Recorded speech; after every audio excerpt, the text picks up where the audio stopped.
This is United Network News with Sunny Galt, Calen, Kimberly Gogan, and our field messengers from around the world. Here's today's real news. It's Wednesday, May 28th, 2025, and here are today's stories.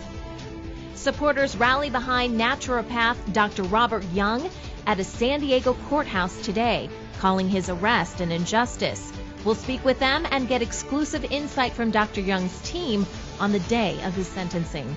A college degree used to mean a good job, but in China, even PhDs are struggling to find work, taking gigs as delivery drivers and cleaners just to get by. Meanwhile, that pricey bottle of wine on your shelf, it might be fake. Wine fraud is booming, and no one from collectors to casual sippers are safe. Over in Belgium, a centuries-old chateau is home to a surprisingly modern water purification system. Field messenger Helene takes us inside. And when it comes to gut health, parasites could be playing a bigger role than you think. Amy shares her personal journey through a parasite cleanse. We're also facing a plastic problem we can't see. Microplastics are turning up in our bodies, and they're not going away. And in Washington state, aggressive clear cutting is poisoning land and water. Field messenger Tara reports from Shelton on the growing environmental toll. I have some breaking news for you today. I am standing outside the San Diego County Courthouse where supporters for Dr. Robert O. Young have gathered to support him. They're rallying for him, and this is happening just hours before his sentencing. Dr. Young, a well-known person in the world of alternative medicine, has been locked up since early February when a jury convicted him of 4 felony counts, including practicing medicine without a license.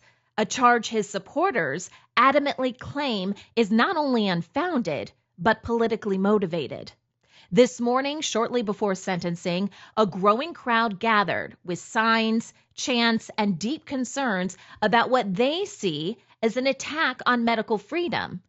They call Dr. Young a pioneer, a humanitarian, and a man targeted not for wrongdoing, but for challenging pharmaceutical orthodoxy and advocating for natural healing. This man has done so much research. To me, he knows the human body better than anyone that I have met with in the past. There have been times when I've spoken to him on the phone, and he's able to make everything make so much sense to me. Honestly, I don't look at anything the same way anymore. When I was much younger, I used to fear getting sick, fear very badly. But now, that fear has completely gone away. Because when I do get out of balance, I know what to do now to bring myself back into balance. And so that fear has completely dissipated and gone away.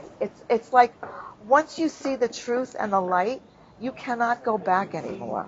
Dr. Young's supporters believe the trial was riddled with judicial bias and what they describe as lawfare, legal tactics used to silence dissenters of conventional medicine. They argue this case could set a dangerous precedent, criminalizing practitioners who operate outside the pharmaceutical mainstream. Dr. Young is one of my very good friends. I've followed his work for over 25 years. I read his book. I've studied all his teachings. I tell everybody, I believe the most important people that walked the face of the earth, number 1 was Jesus Christ, number 2 was Nikola Tesla, number 3 was Royal Raymond Rife, and number 4 is right there in that courtroom right now, and his name is Dr. Robert Young. He is Nikola Tesla of our time. This man knows so much, and this is why they fear him. And this case is monumental because if they're able to convict, they've already convicted him, but if they're able to sentence him to 16 years in prison, our medical freedom's over with. It's done because we will never have true health care. And this is what this is about. They want you to be involved with sick care because they want you to depend on them. What Dr. Robert Young did is he taught people how to take care of themselves. And once you learn how to take care of yourself, you don't need them anymore. Dr. Young has long been a controversial voice in health circles. In the early 2000s, he gained widespread attention for his unconventional theories on blood chemistry, pH balance, and the roots of disease. Major media platforms embraced him. He was interviewed on CNN, featured in Entertainment Tonight, appeared in news specials, and was quoted in national health segments and magazines. His books, including the pH Miracle series, became bestsellers, translated into dozens of languages, and featured on prominent talk shows. He is credited by his followers with breakthroughs in blood chemistry and nutritional healing, and criticized by mainstream medical authorities for what they call pseudoscience. In 2011, he was even invited to the White House to discuss how his protocols might integrate into the Affordable Care Act. But today, his future rests in the hands of one judge, Laura E. Duffy. The judge specifically asked the faces of the defendant and the attorneys not be shown. Before sentencing, both the prosecution and the defense were given a final opportunity to address the court. The prosecution read aloud a letter from Dr. Young's accuser, who did not appear in person due to stated safety concerns. In contrast, the defense made a final plea for leniency, requesting that Dr. Young be granted probation. That request was ultimately denied by the judge. The court finds that the following 4.414A factors favor a denial of a grant of probation. First, the nature, seriousness, and circumstances of the crime as compared to other instances of the same crimes. In this matter, Defendant Young engaged in long-term fraud and manipulation of victim Jane Clayson. Defendant Young's involvement include communications, testing, diagnosis, and treatment of Ms. Clayson. At the time, Ms. Clayson was a seriously ill woman who, if not treated properly, faced death. As to the vulnerability of Ms. Clayson and whether the Defendant Young took advantage of his position of trust and confidence in committing the crimes involved, the court finds, as stated previously, over an extended period of time, Ms. Clayson was a seriously ill woman with liver disease and faced serious health consequences and even death if not treated properly. Ms. Clayson relied on Defendant Young's representation of his professional credentials and knowledge in treating her liver issues that she was suffering. Ms. Clayson relied on, trusted, and had confidence in Defendant Young based on their lengthy friendship, and Defendant Young took advantage of that trust. Ms. Clayson and Defendant Young were of the same religious faith. Defendant Young was aware of that in his communications with Ms. Clayson and used references and teachings in their faith to further take advantage of her. As to Defendant Young's personal actions, he was personally very involved. His actions were criminal in nature and inflicted physical and emotional injury on Ms. Clayson. Young also addressed the court directly. In a surprising turn, he referenced Admiralty law, a maritime legal system that some anti-establishment groups claim should override traditional U.S. law. His words reflected not just a legal defense, but a philosophical stance, one that challenges the legitimacy of the court's authority over his work as a naturopath and health educator. Ultimately, Young was sentenced today to 5 years and 8 months in state prison. He has already served 222 days in county jail, and that will be credited toward his sentence. While this sentence was not the outcome Dr. Young's supporters had hoped for, many say their fight is far from over. Outside the courthouse, they expressed deep disappointment, but also renewed determination. For them, this case represents more than one man's legal battle. It's about defending the right to choose alternative paths to healing. I want to, in a spirit of gratitude, just say thank you. You know, because it's been really, sorry. It's been hard on our family, but no one's had to endure the hardship more than my dad. So just everyone that came today and everyone that's writing letters, everyone that's making any effort, there's different ways to help, you know. Some people might not be able to financially help. Some people can offer more emotional support or more tangible support other than financial. And so I just want to say thank you to any efforts made by anyone I think that even if those are small, there has to be acknowledgement that even those small efforts could be part of what makes a big difference.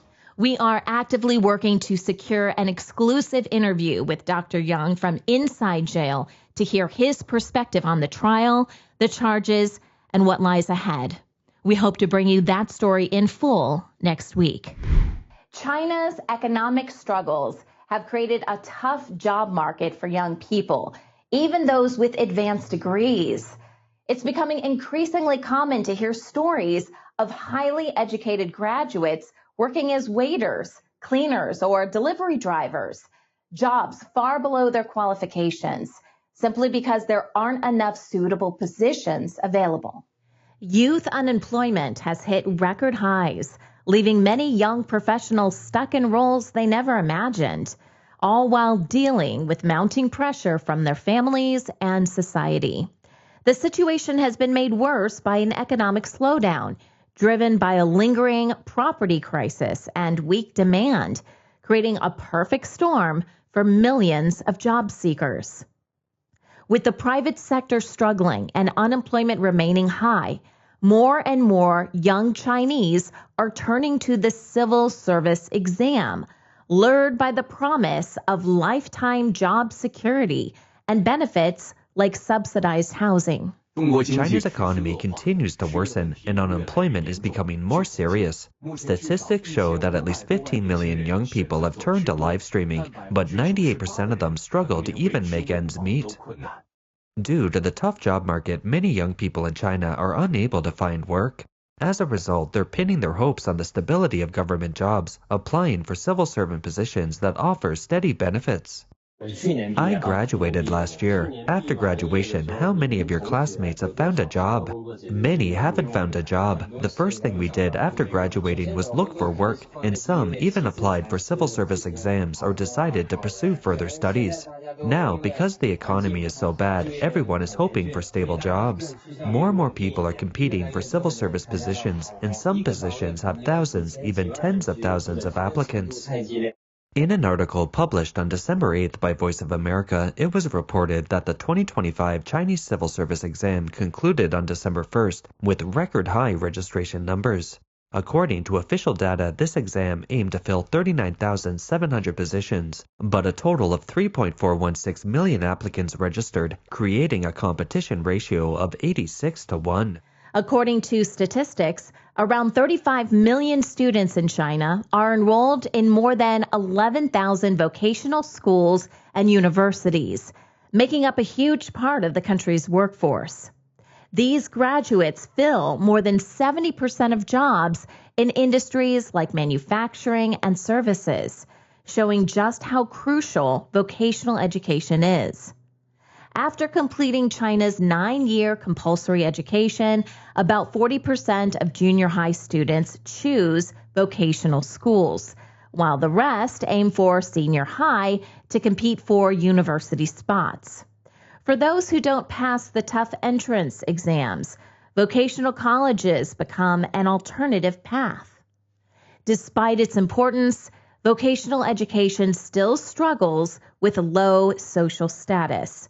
Many people see it as a backup option for students who don't perform well academically, while university is considered the smart choice.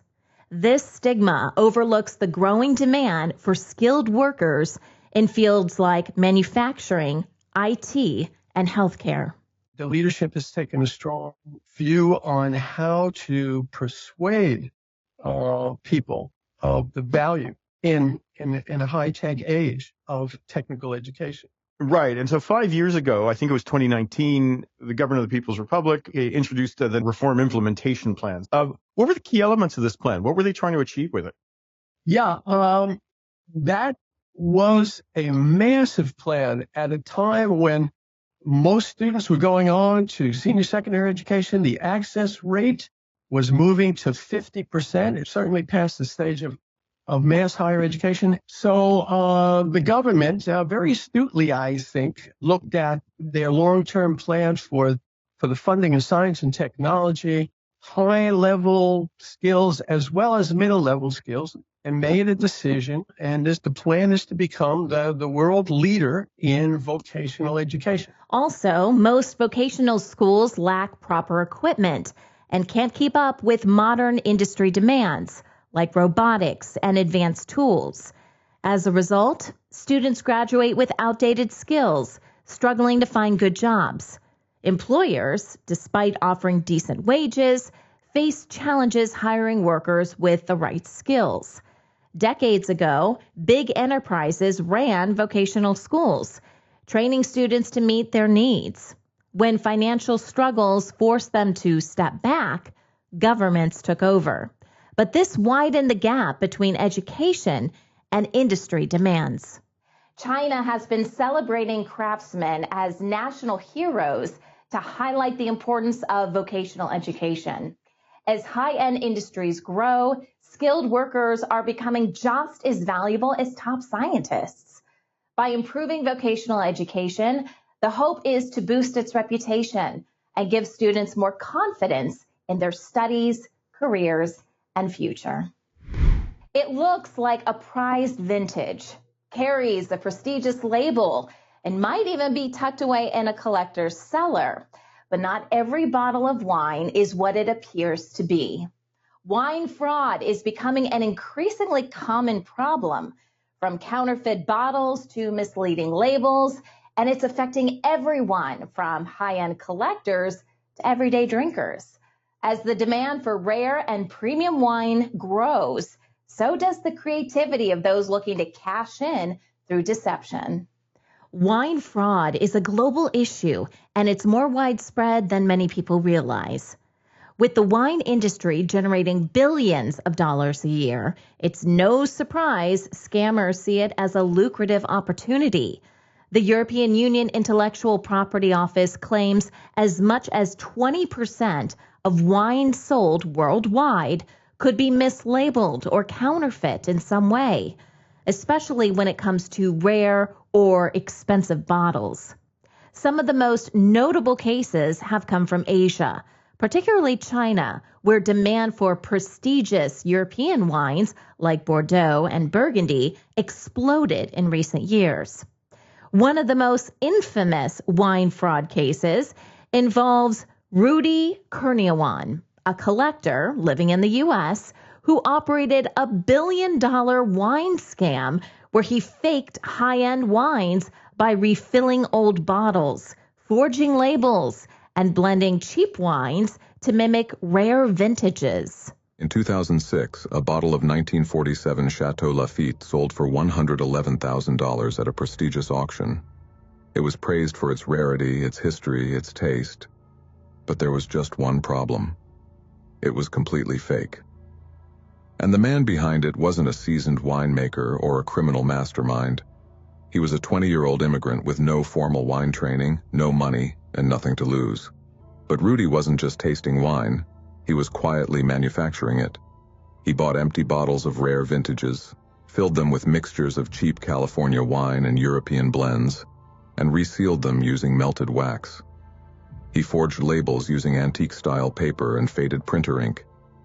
He even studied how old wine corks expanded and cracked over time so he could mimic the wear. His attention to detail fooled billionaires, Michelin-starred restaurants, and luxury auction houses alike. In 2012, agents raided his Los Angeles mansion and discovered a full-blown counterfeiting lab in his kitchen. Stacks of labels, corks, printing supplies. It was a forgery operation disguised as a hobby. In 2014, Rudy was sentenced to 10 years in prison. He was ordered to pay $28 million in restitution, barely a third of what he stole. Rudy Kurniawan's story definitely grabbed headlines. They even made a movie after him called Sour Grapes. But he's far from the only person to scam the wine world. Wine fraud has a long history, with plenty of other notorious cases showing just how tricky this business can be. Wine fraud often starts with counterfeiting, where scammers take cheap wine and give it a fancy makeover, slapping on high-end labels, forging paperwork, or even refilling authentic empty bottles with lower quality wine to sell as rare vintages. It's all about making the bottle look like something it's not. tricking buyers into paying top dollar for a fake. Another common trick is mislabeling, especially around where the wine actually comes from. A bottle might claim to be from a famous region like Bordeaux or Burgundy, but could be from a much less prestigious place or even a different country altogether. Sometimes wines are sold under names suggesting rare grapes or special vintages when they're really just generic blends. There's also adulteration, where producers add sugar, coloring, or flavoring to tweak the wine's taste and appearance to seem older or better than it is. These small changes might seem harmless, but are misleading and often illegal. My name is Philip Moulin. I'm the Quality and Authentication Manager for Berry Brothers and Rudd. We had a case the other day where a 6-bottle case came in and one label was at a slightly different height to the other labels on the bottle. That instantly raises a red flag for us. And that was a case of wine that was £2,000 a bottle. So we established fairly early on that there was definitely a ringer within that case which somebody had inserted to try and pull a fast one. We check a number of different things. The first thing we look at is the wooden case. So if it says 1989 on the case, does it look like the wood is 30 years old? Does the capsule fit neatly? Are there any nicks or cuts or folds on that capsule? Next we look at the fabric of the bottle. We look at the punt of the bottle. Certain Chateaux will have markings engraved within the punt of the bottle which signify it to be their bottles. And then most importantly you start to look at the detail on the label. We have UV torches. This particular label had 2 holograms hidden within the label, which you can only see under a certain light. And if it was missing those holograms, then we know we have a potential problem again. So what's being done about all of this? On the legal front, authorities in many countries are cracking down. The European Union, for example, has strict regulations protecting wine regions, and countries like France and Italy take violations very seriously. Also, high-profile cases like that of Rudy Kurniawan are raising awareness and triggering more scrutiny. At the consumer level, people are getting more cautious too. Collectors and connoisseurs now often demand proof of authenticity, but only from trusted sources, and consult experts before purchasing rare or expensive wines. The wine industry is also fighting back. Technology is playing a big role in the battle against fraud. Some producers are adding tamper evidence seals, micro-tagging on labels, or even using chemical fingerprinting to verify a wine's origin and vintage. Others are using blockchain to track each bottle from vineyard to shelf, offering a digital record of authenticity. Here's how it works. Basically what we're doing is using a token to sell the wine, and this way allowing the market to decide what will be the price of the wine. We harvest the grapes, make a bunch of wine in the month of April. We know how many bottles there's going to be, and as soon as we know how much wine there's going to be, on the 6th of May, we issue a corresponding number of wine tokens equal to the number of bottles. So in the year 2018, we'll have an MTB 18 token. Maybe there's 15,365 tokens equals 15,365 bottles. Those are sold and then go on to an exchange, so the price can fluctuate. People can sell and buy their tokens. 3 years later, that wine is ready to drink. And on the Costa Flores e-commerce site, you'll be able to spend those tokens to buy bottles of wine. And you can drink those bottles or you can resell them for other forms, so dollars, euros, pesos. This is all a big experiment. So we don't know exactly what's going to happen with the token price for the wines or how the data is going to be used in all kinds of unexpected ways. Wine fraud isn't going away anytime soon, but it's getting harder to pull off. As technology improves and awareness spreads, the industry is slowly but surely closing the loopholes. And while scammers may keep trying to cheat the system, the world of wine is fighting back, one bottle at a time. Hi everyone, this is Leanne. And I'm Jerry. Coming to you from Tamworth, New South Wales. Hi there, this is Rick from Arizona. My name is Uchechukwu Obenebam from Igbo tribe, Nigeria. Hi, this is Scott from Utah. I'm Annette from Agassiz, British Columbia. Hi, I'm Marcus Surzet from Manipur State, India. Real people reporting real stories from all around the world. That's what United Network News is all about. Can you clap? We had a huge flood, which some call the flood of the century. No fake news here. Our field messengers share personal experiences of what's really happening in their community. We got some nice fish right here. At UNN, you are the news. My family and I had a very good time. Take the next step. Become a UNN field messenger and share the real news with the world. In the northwest province of South Africa, I am United Network News. I am United Network News. I am United Network News. I am United Network News, and if it's going to be, it's up to me. It's going to be, it's up to me. If it is going to be, it's up to me. If it's going to be, it's up to me. If it's going to be, it's up to us. Field Messages, United Network News. See you next time. Step into a world of possibilities with New Earth, a groundbreaking series that shines light on holistic ways to live, work, and thrive. Join us weekly to discover new innovative ideas and explore the world around us as we, together, create our future, our New Earth.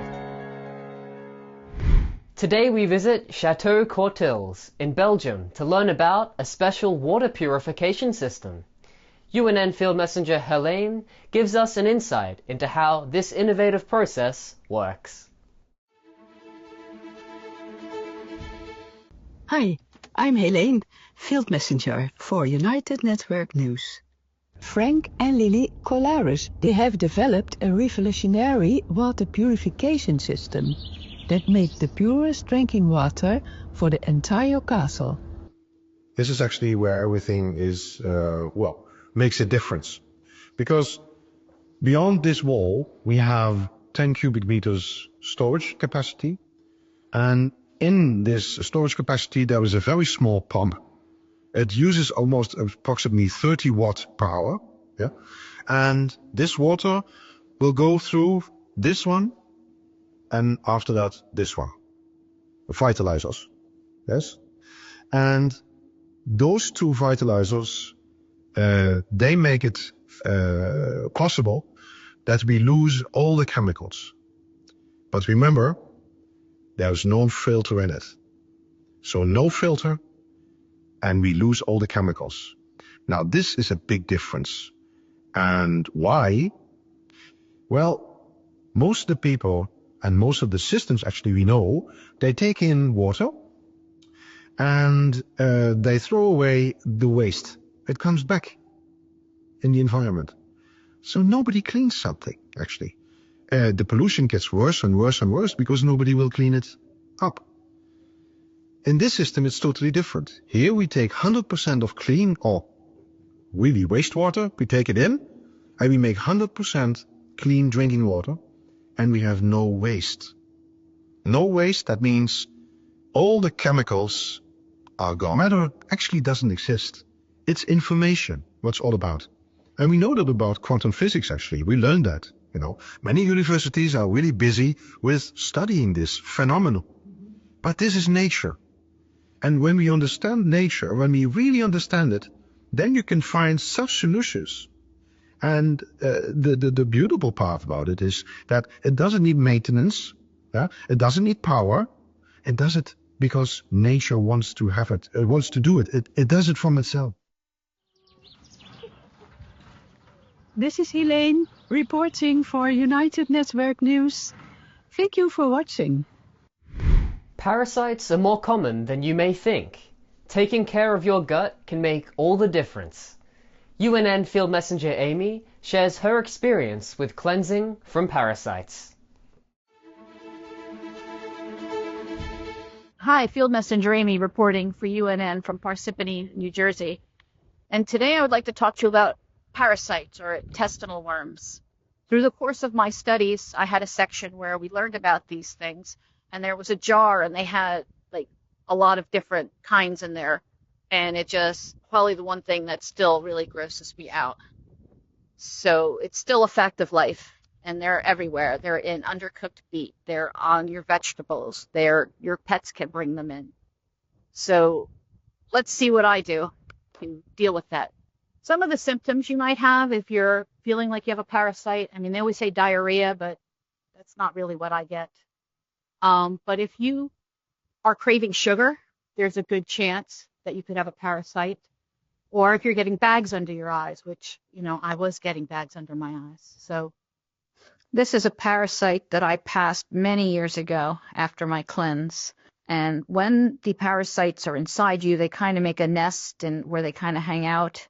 It took about 2 months after my cleanse of getting rid of them for my body to pass the nesting thing. I believe I got this parasite from sushi, so needless to say, I don't eat sushi anymore. So I just finished a parasite cleanse. I don't get tested first because if you haven't gotten, cleansed in a while, you most definitely probably have a parasite.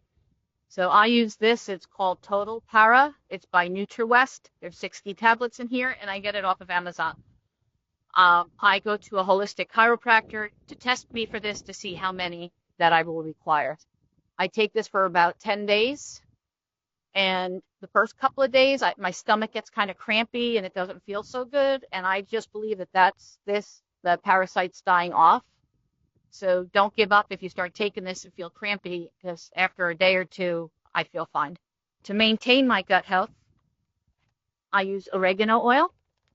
This is full strength, so you can't just ingest it. It'll burn your lining. So I take 1 drop, and then a teaspoon of olive oil or another oil, and I dilute it, and then I take it that way once a day, and that helps maintain good gut health and keep the parasites away. And pumpkin seeds are really good also for maintaining good gut health. A handful a day should keep the parasites away. And the last thing that I do to prevent the parasites from coming back is I use whole cloves. And I put like 3 of them in a cup and I steep them like tea. And that's very good for your gut. Another thing I do is you can use a baking soda in water solution. I don't know what the proportions are. So I just throw baking soda. I rinse off the fruit. I just put baking soda in there and then I mix it all up. And you can see the baking soda on there. I'll let it sit for about 10 minutes and then I'll come back and wash it off. And then I feel like that cleans off the skin if there's any contaminants. Just cleansing alone, sometimes the parasites can come back. Different kinds, or I guess once you clean out, there's room for more. It's really weird. It's like a wave. And that's why I like to do the daily regimen to prevent these from really coming back on a daily basis. So, thanks for watching. See you next time. We've talked about microplastics before and how they're literally everywhere. It's not just an environmental problem anymore. They're showing up in our bodies too. Feels like there's no escaping them. With all the problems that they cause, maybe it's time to seriously rethink how we use plastic and change some habits. Plastics were once thought to be harmless. Early studies found no reason to remove them, so we kept using plastic bags and wearing plastic-based clothing. But here's the issue. Microplastics are hard to detect. Only recently, new tech found plastics in our bloodstream, and now we're even detecting tiny nanoplastics. Here's where it gets interesting. How would you feel if you found out there's plastic in your brain? Not great, right? Well, recent research found brain samples from 2024 had nearly 50% more microplastics compared to just 8 years ago. To put that into perspective, that's about 7 grams of plastic per brain, the equivalent of 5 plastic bottle caps worth of microplastics. And it's not just our brains where this stuff is building up. You can actually find plastic in the brain. In fact, you can take a kitchen scale and measure 2 human brains, and you know which one's got more plastic and it's heavier. You can measure it. And we found plastic in the blood circulation. We never looked at it before, but in a vial blood in a doctor's office, if you look for it, you can actually find plastic circulating in it. And we've actually found plastic in human testicles. We found it in human semen. Don't ask me how it gets down there. And it's also found by urologists who are actually doing surgery. They've actually found it in the flesh of the penis, embedded there, probably from years and years and years of being exposed to plastic. Now, like, it sounds terrifying, but what should you be drinking your water out of? Glass? All right. Water, if you want water, drink, put it in a glass container. Okay. Not a plastic container. And for those of you who are bringing your water bottles to the gym, get a metal one or get one that's lined with glass on the inside. Take the plastic ones and toss them out immediately. We're constantly exposed to microplastics from the air, water, food, cosmetics, and even dust. But here's a surprising fact. Did you know if you're a frequent gum chewer, you could be swallowing an extra 30,000 plastic particles a year? That's on top of all the microplastics we already get from food and packaging, according to researchers at University of California, Los Angeles. Microplastics are linked to serious health issues like memory loss, hormonal imbalances, immune problems, and developmental concerns in kids. Scientists are still studying the full impact, and some countries and cities are already taking action. France, England, and India are banning single-use plastics, while cities like Los Angeles and New York are cracking down on styrofoam and plastic bags. Researchers are also working on better materials and water filtration methods.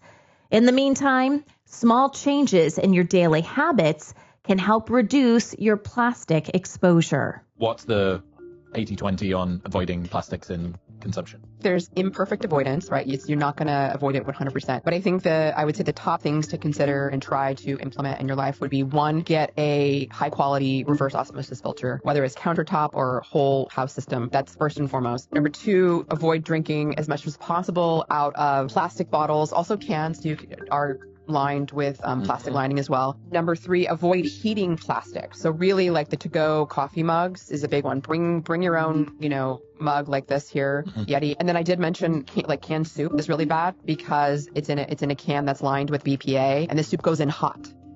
It goes in hot. Oh, when they fill it? Yeah. So there have been studies that have compared people that get canned soup to soup made in glass, and it increases urinary BPA by 1,000%, which is insanely high. Cutting back on plastic use or moving off the grid can reduce microplastics. But let's be real, it's not always practical. Instead, focus on helping your body deal with microplastics. Take care of your liver, support your detox systems, and be mindful about the plastics you use.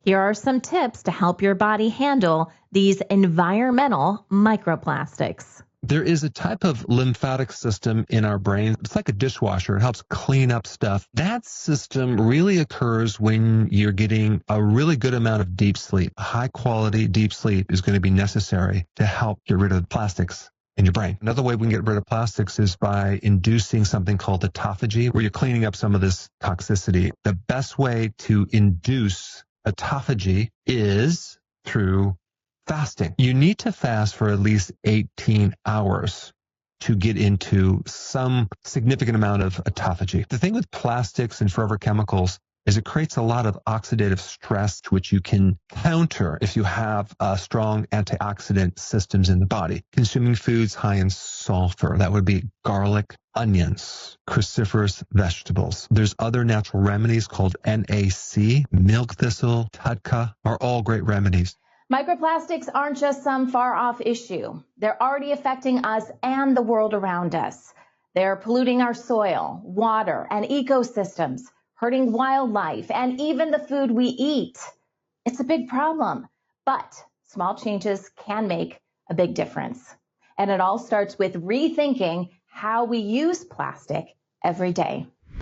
Clear-cutting practices in Shelton, Washington are harming the environment by destroying topsoil, using toxic herbicides, and killing vegetation.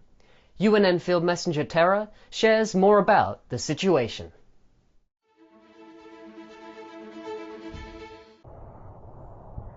Hi, I'm Tara, Field Messenger for United Network News. My story today is about the forest and the trees here in Shelton, Washington. The Pacific Northwest's rainy climate provides for many beautiful forests with centuries-old trees. It's winter now and the plants are dormant. Of course, we accept that logging has been a long-time industry in Washington, but methods such as mechanical clear-cutting has lately increased, and it is destroying the topsoil for centuries. This is a 50-acre parcel, privately owned and recently clear-cut. They took the lumber-worthy trees and sprayed toxic herbicide on vegetation and are burning the unsaleable wood. This clear cut had an overgrowth of the non-native hardy plant Scotch broom, and to kill it they use a highly toxic herbicide such as crossbow. Using a hazmat suit to apply, it poisons the soil and kills all vegetation. This is the Sierra Pacific Industries sawmill that is now the #1 producing sawmill in Washington State. Sierra Pacific owns and works forested land in Washington, Oregon, and California, and is the 5th largest lumber producer in the U.S. If we are to restore forest health and biodiversity, harvesting trees to be sent overseas for top dollar needs to change. I hope you have enjoyed this report, and thanks for watching. Are you ready to change the world? Take the next step and join our weekly Field Messenger meetings. Learn more at unitednetwork.earth. I am United Network News, and so are you.